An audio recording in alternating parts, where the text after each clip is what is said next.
Journalist అడ్డాకు స్వాగతం. నమస్కారం. బాపట్ల జిల్లాలో పాస్టర్ ఆనంద్ చేసిన పని వల్ల ఎస్సీ హోదా మొత్తానికి క్యాన్సిల్ అయ్యే అవకాశం ఉందా? ఆ ఎస్సీ హోదా మీద కోర్టు తీసుకునే నిర్ణయం మీద విశ్లేషించడానికి మనతో పాటు ఉన్నారు senior journalist doctor Vadlamani Kanakadurga గారు. వారిని అడిగి వారిని విశేషాలు చేసుకుందాం. నమస్తే మేడం. నమస్తే సార్. పాస్టర్ ఆనంద్ తన మూలంగా మొత్తం అందరికీ చుట్టుకునేలా ఉంది. ఎస్సీ హోదా రద్దయ్యే అవకాశం ఉంది, స్పష్టంగా తెలుస్తూనే ఉంది. రద్దయితే పరిస్థితి ఎట్లా ఉంటుందంటారు? భవిష్యత్తులో ప్రభుత్వం ఏ రకమైన నిర్ణయాలు తీసుకుంటే బాగుంటుందంటారు? అంటే ఒకళ్ళు చాలా తెలివిగా చేశాను అనుకుని ఒక కులాన్ని అడ్డు పెట్టుకుని బెదిరిద్దామని చూస్తే అది వాళ్ళ మెడకే చుట్టుకుంది. అది పాస్టర్ ఆనంద్ కథ. ఇది చెప్పాలంటే ఈ పాస్టర్ ఆనంద్ కథ అనేది ఇవాళ చాలామందికి మరి గొడ్డలు పెట్టనాలా ఏమనాలి, ఎస్సీ ఎస్టీలకి గొడ్డలు పెట్టలానే ఉంది. కాబట్టి అంటే ఎవరైతే ఈ మతాన్ని పెంచి పోషించారో ఒక కాలంలో బాబాయ్కి గొడ్డల పోటు వేయించారో ఇవాళ వాళ్ళ వల్ల కూడా వీళ్ళకి నష్టం జరిగింది. అంటే వాళ్ళని చూసుకునే కదా వీళ్ళు రెచ్చిపోయింది. అందుకని ఇవాళ అసలు ఆనంద్ కథ తీసుకుంటే మనం ఈయన ఏం చేశాడు, ఒక ప్రైవేట్ భూమిలో చర్చి కట్టాలనుకున్నాడు. దానికి ఆ ప్రైవేట్ భూమికి చెందిన అతను అబ్జెక్ట్ చేస్తే ఈయన ఏం చేశాడు, కోర్టుకు వెళ్ళాడు. నన్ను దళితుడిని దూషించాడని వెళ్తే ఈలోగా అతను ఏం చేశాడు, దాని మీద అసలు ఇతను ఎస్సీ ఎలా అవుతాడు, ఇతను దళితుడు అంటున్నాడు, క్రిస్టియన్ కదా, ఇతను ఎలాగా దళిత క్రిస్టియన్ అవుతాడు అని సుప్రీంకోర్టుకి వెళ్తే సుప్రీంకోర్టు చక్కగా ఒక్కసారి మతం మారిన మరుక్షణం మీ కులం ఉండదు, మీరు ఎస్సీ ఎస్టీ హోదా రద్దయిపోతుంది మీకు అని చెప్పి ఇంకో మాట ఏం చెప్పింది, ఇంతవరకు అతను అనుభవించిన అవన్నీ ఏవైతే ఉంటాయో అతను ఉద్యోగరీత్యా పొందినవన్నీ కూడా వెనక్కి తీసేసుకోమని, మీకు ఇప్పుడు హోదా పోవడమే కాకుండా మీరు ఉద్యోగంలో పొందిన అన్ని లబ్ధులన్నీ కూడా వెనక్కి ఇచ్చేయాలి, అర్హత కోల్పోవడం అవన్నీ వాపస్ ఇచ్చేయాలి. మీరు ఎస్సీగా పొందిన ఆ లబ్ధి ఏదైతే ఉందో అది వెనక్కి ఇచ్చేయమంది. ఇప్పుడు జాయింట్ కలెక్టర్ దాన్ని కలెక్టర్కి పంపించాడు. సో కలెక్టర్ నిర్ణయం తీసుకోవాలి. అయితే దీనివల్ల ఏంటండి మంచి చెడు అంటే సుప్రీంకోర్టు ఏం చెప్తోందంటే, మీరు ఒక ఏమంటారు హిందూ, బౌద్ధం, పార్సీ ఇలా కొన్ని మతాలు చెప్పింది, వీటిలలో ఉంటే మీకు ఎస్సీ ఎస్టీ మీకు దొరుకుతుంది, అంటే మీకు వర్తిస్తుంది. కానీ ముస్లిమ్స్, క్రిస్టియన్స్ ఇట్లా మారితే మాత్రం మీకు ఎస్సీ ఎస్టీ హోదా రద్దయిపోతుంది. సో ఇప్పుడు ఏమైంది, మొత్తం పాస్టర్స్ అందరికీ కూడా ఇది ఒక పెద్ద దెబ్బ అన్నమాట. ఎందుకంటే ఇంతకాలం వాళ్ళు ఏం చేస్తున్నారు, క్రిస్టియానిటీ అంటే మత ప్రచారం చేస్తూనే ఈ దళితుడిని అనే ఒక పదాన్ని అడ్డు పెట్టుకుని వాళ్ళు బెదిరిస్తున్నారో ఏం చేస్తున్నారో మనకైతే తెలీదు. ఇప్పుడు అది ఇంక మీద కుదరదు. నెంబర్ 1.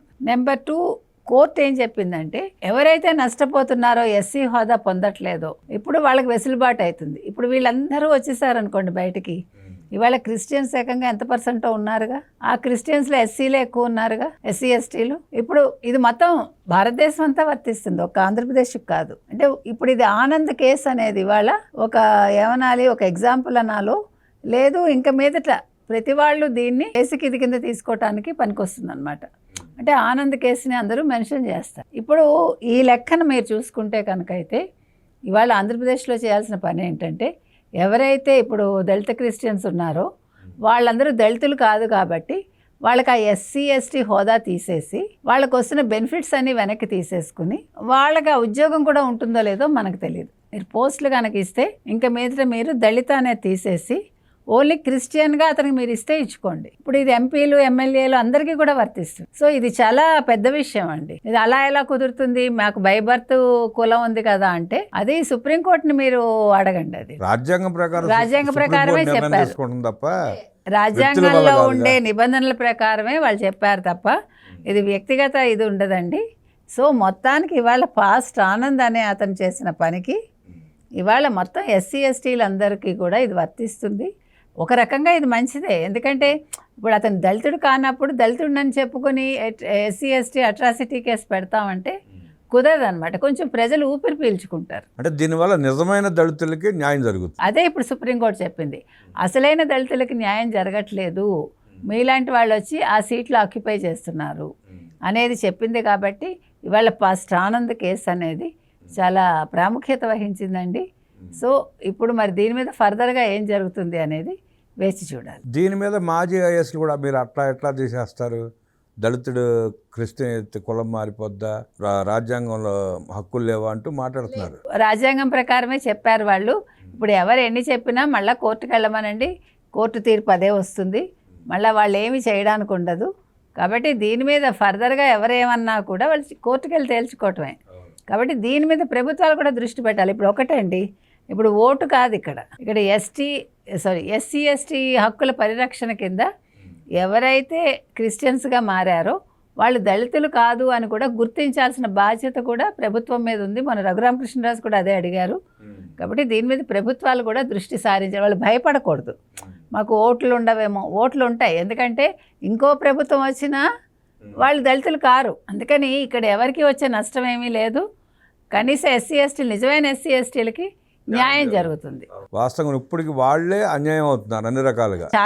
చాలా మంది ఉన్నారు పాపం, మనకే బాధ అనిపిస్తుంది. మతం మారి అన్ని రకాల ప్రయోజనాలు పొందుతున్నారు, ఆ మతం వల్ల వాళ్ళు లబ్ధి పొందుతున్నారు. ఖచ్చితంగా పాత ఉన్న క్రైస్తవులు అందరూ అదే దళితులంతా ఇబ్బంది పడుతున్నారు. ఉద్యోగాలు కోల్పోతున్నారు, సంక్షేమ కార్యక్రమాలు కోల్పోతున్నారు, అన్ని రకాలుగా ఇబ్బంది పడుతున్నారు. చాలా సార్, ఇప్పుడు వాళ్ళు హిందువులుగా ఉండి వాళ్ళు పాపం వీళ్ళ వల్ల వాళ్ళు నష్టపోతున్నారు. కాబట్టి ఇది చాలా మంచి తీర్పు అండి నన్ను అడిగితే. ఎందుకంటే మీరు అవసరానికేమో క్రిస్టియన్స్ అంటారా, అవసరం లేనప్పుడు మేము దళితులు అంటారా? అది తప్పు కదా. ఇప్పుడు క్రిస్టియన్స్ అని చెప్పుకుంటూ కూడా మీరు చాలా అట్రాసిటీస్ చేస్తున్నారు కదా, మత మార్పిళ్ళు చేస్తున్నారు. పైగా మొన్న ఒక అతను బెదిరిస్తున్నాడు, మేము వస్తాం, ఎక్కడికైనా వస్తాం, మేము హాస్పిటల్స్కి వస్తాం, మేము మత ప్రచారం చేస్తాం, మీరేం చేస్తారు అంటాడేంటి? అది ఎట్లా కుదురుతుంది? అది అటెంటాలకి వ్యవస్థ సమయంలో సమానం చెప్పట్లేదు. అది కొంచెం ఆ నిరాసక్తత తగ్గాలండి. కొంచెం ప్రభుత్వం వైపు నుంచి కూడా కొంచెం కఠిన చర్యలు అయితే ఉండాలి. ఇప్పుడు రేపు సుప్రీంకోర్టు ఏ తీర్పు ఇచ్చినా, ఎలా మాట్లాడినా, వ్యవస్థలు ఎలా పని చేయాలనుకున్నా డాక్టర్ బాబాసాహెబ్ అంబేద్కర్ రాసిన రాజ్యాంగం ప్రకారం జరగాల్సిందే మేడం. ఖచ్చితంగా అలాగే జరగాలి. ఆయన ఏమి క్రిస్టియానిటీ వద్దనుకున్నాడు ఆయన, మీకు తెలుసో లేదో. ఆయన క్రిస్టియానిటీ తీసుకోలే, బౌద్ధ మతస్థులుగా. అందుకే ఇప్పుడు కొంచెం అందరికీ కూడా వెసులుబాటు ఉంది. అందుకని ఆయన మనసుకు నచ్చింది చేశారు ఆయన.